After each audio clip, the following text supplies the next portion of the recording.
Our lips connected, and our bodies press against each other, and his fingers are embedded in the deepest crevice of my body. My lips touch his lips. My tongue meets his tongue. My roaming hands begin to explore. I ask for more. Bawat paglapat ni Edward, ang kanyang labi sa aking katawan. Ramdam ko ang sensasyong iyon. Lalo na nang ipatong niya mga hita ko sa pagitan ng kanyang leeg. Ramdam ko ang malilikot na dila niya sa aking kuweba na animoy lagusan. Umangat siya upang namnamin naman ang dalawang umbok sa aking dibdib. Ang bilog nito sa ibabaw ay kakulay ng isang rosas. Pinahawak niya sa akin ang kanyang sandata. It is not just lust, but I know it's already love. Hindi ko ito naranasan kay Hero. Yes, I'm a married woman. Married to a man who doesn't know how to love, but only himself. Pinilig ko ang aking ulo. Ayoko nang mag-isip. But I would just enjoy the moment I had with Edward. Dinig ko ang bawat bigkas ni Edward sa pangalan ko.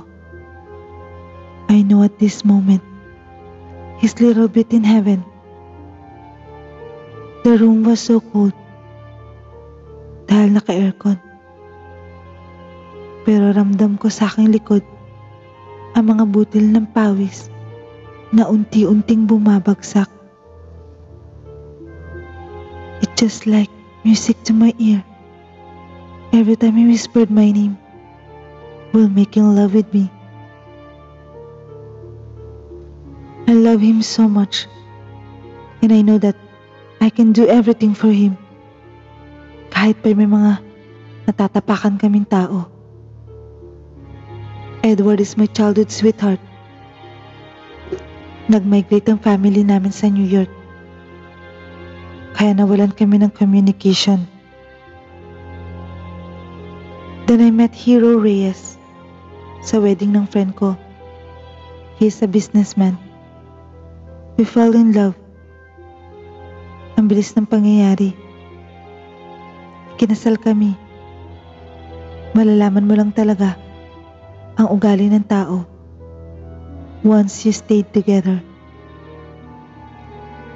He hurt me physically, emotionally, mentally exhausted. Bawat araw na malalaman ni Hero ang pagkikita namin ni Edward, wala din siyang sawang angkinin ako. It was rape. Because it's against my will. Hindi ko maramdaman sa kanyang sensasyong nararamdaman ko kay Edward sa bawat pag-isa ng aming katawan. It was Mrs. Reyes' diary.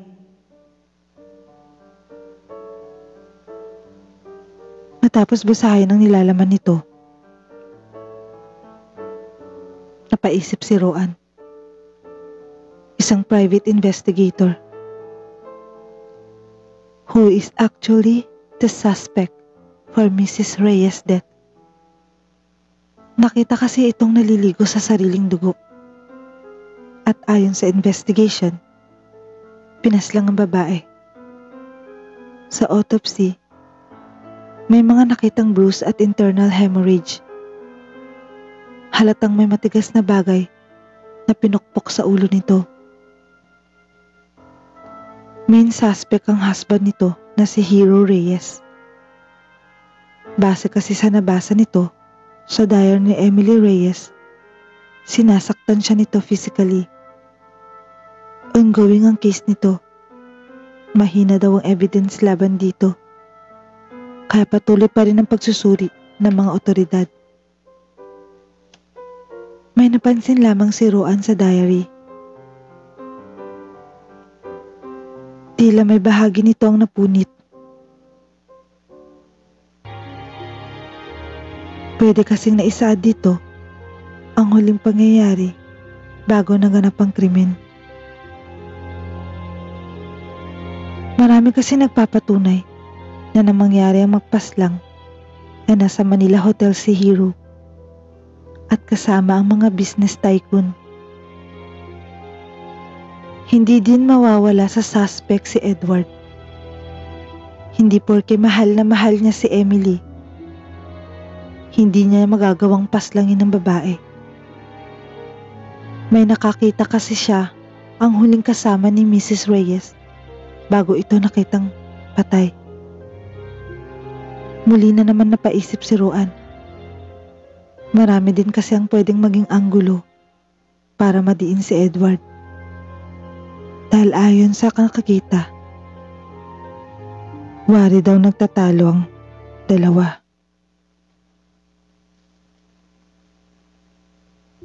Maya-maya lamang ay tila may napansin siyang nakaipit sa diary.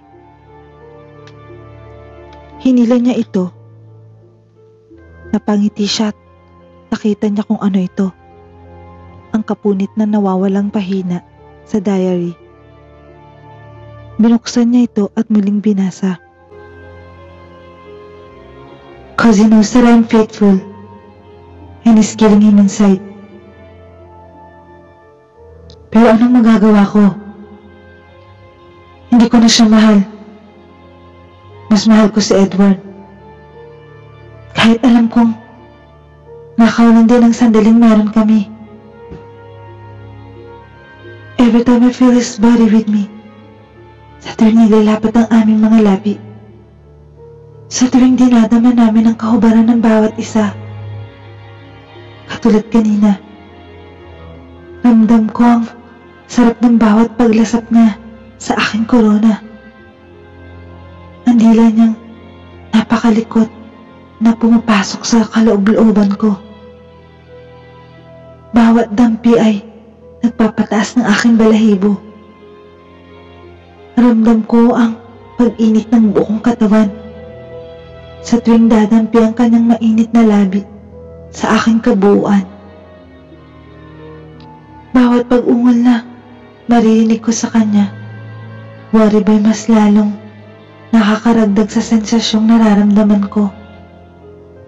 Halos panawan ako ng ulirat sa tuwing kakainin niya ang hiyas na nakapagitan sa gitna ng aking mga hita. Napahinto si Roan. Putol na naman na nakasulat sa diary. Hindi maiwasan ni Roan na pagginit ang kanyang buong katawan dahil sa mga nababasa. Kaya naman, itinabi niya muna ito. Tumuyo siya sa swivel chair at nagsindi ng sigarilyo bago dumiretso sa banyo. Pakiramdam kasi niya, sasabog siya sa sobrang emosyon. Habang lumalagaslas ang tubig sa shower, ipinikit niya ang kanyang mga mata. Dahil sa naglalagablab niyang katawan, hindi niya namalayan ang pagpasok ng isang babae. Nakatitig lamang ito sa kanya. Walang kaingay-ingay. At nang idilat niya ang kanyang mga mata, nasa harapan niya si Era. Tulad niya, wala na din itong saplot.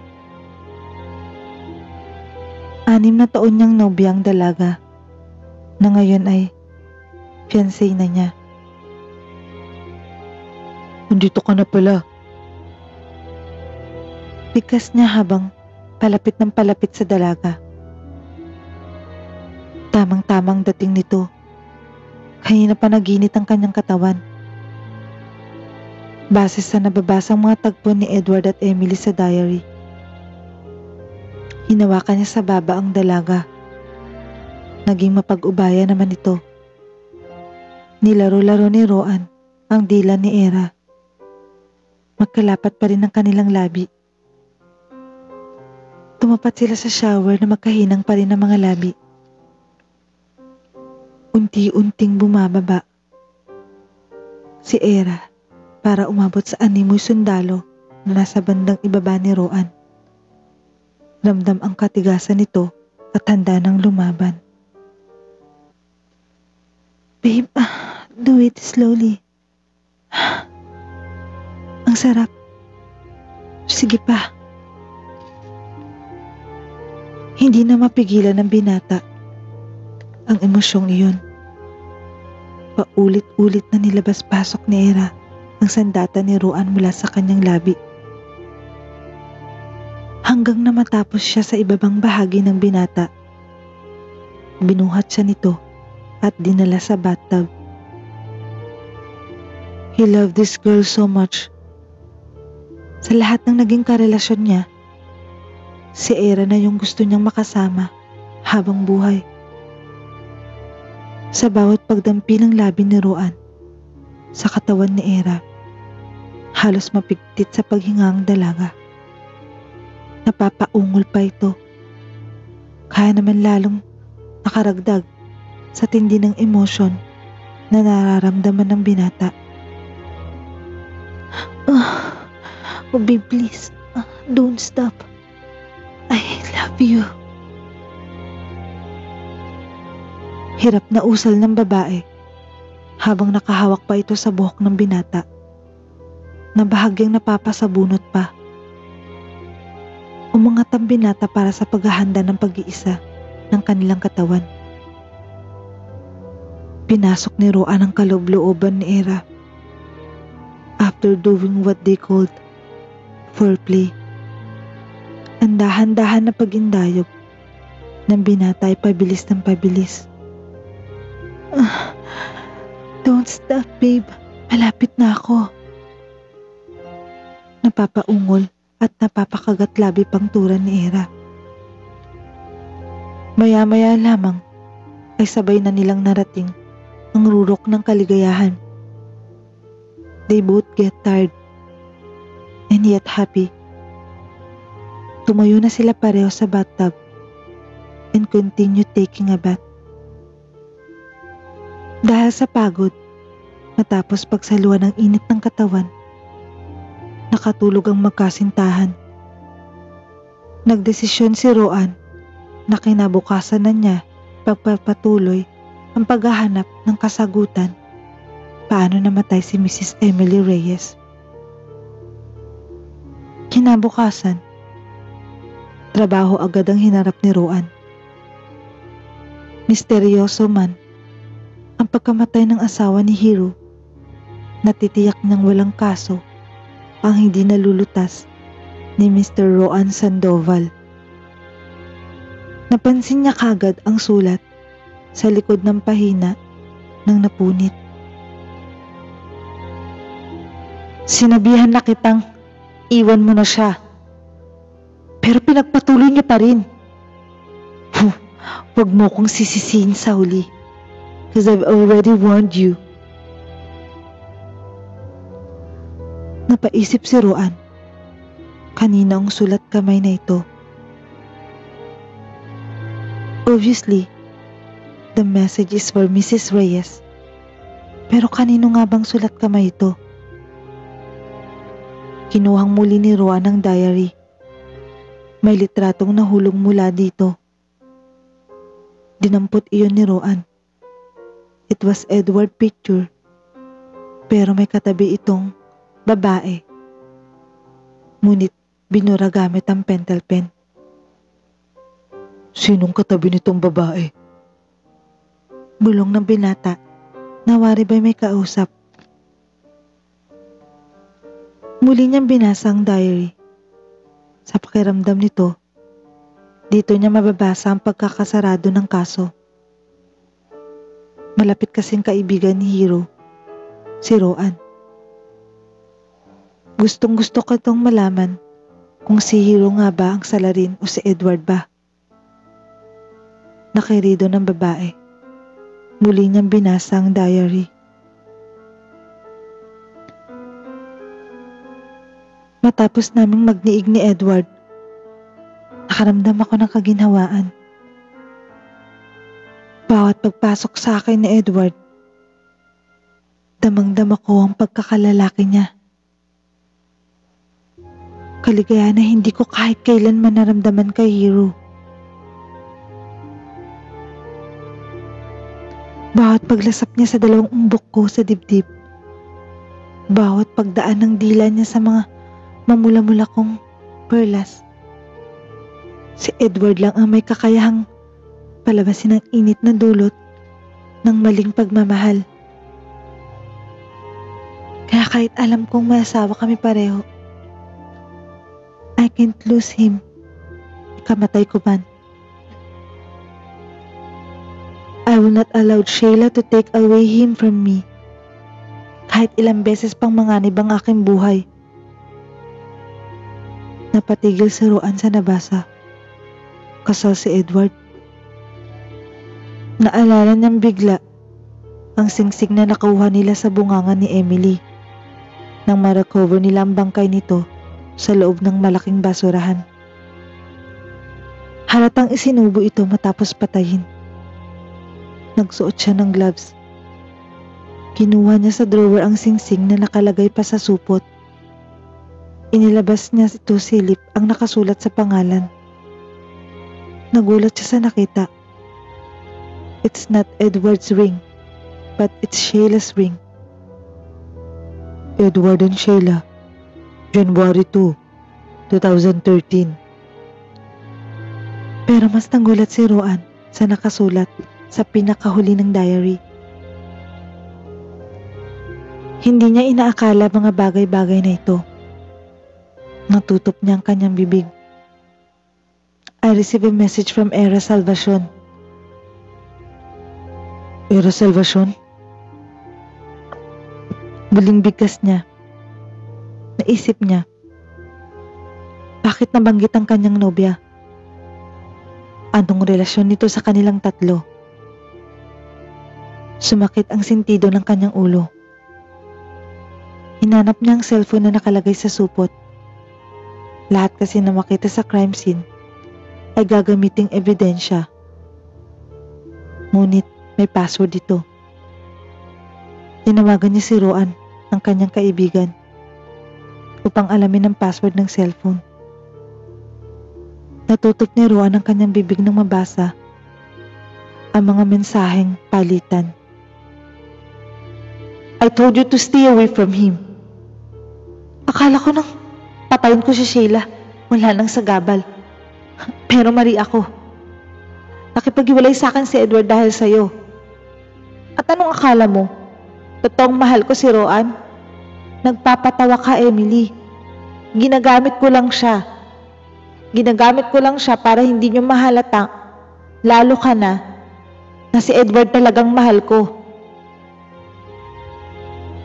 Mababanaag ang galit sa mensahe na base sa text message nito. Pero hindi ka niya mahal. Ako ang mahal niya. Kaya please, leave us alone. Tugon naman ni Mrs. Reyes dito. No! Kung kinakailangan na patayin din kita para mawala ka sa landas namin ni Edward, I will, Emily. Mukhang nakakalimutan mo na. Simula bata pa tayo. What Era wants, Era gets. Hindi makapaniwala si Roan sa nabasa. It was Era. Paano nagawa sa kanya ito ng pinakamamahal niyang si Era? Halos manghina si Roan sa mga nalaman. Umiyak siya ng pagkalakas-lakas habang sinusuntok ang lamesa. Kulang na lang mapunit ang mga papel na nasa harapan niya. The love of his life betrayed him. Tumayo siya at nagsindi ng sigarilyo. Now, as his profession, kahit masakit para sa kanya, justice will prevail.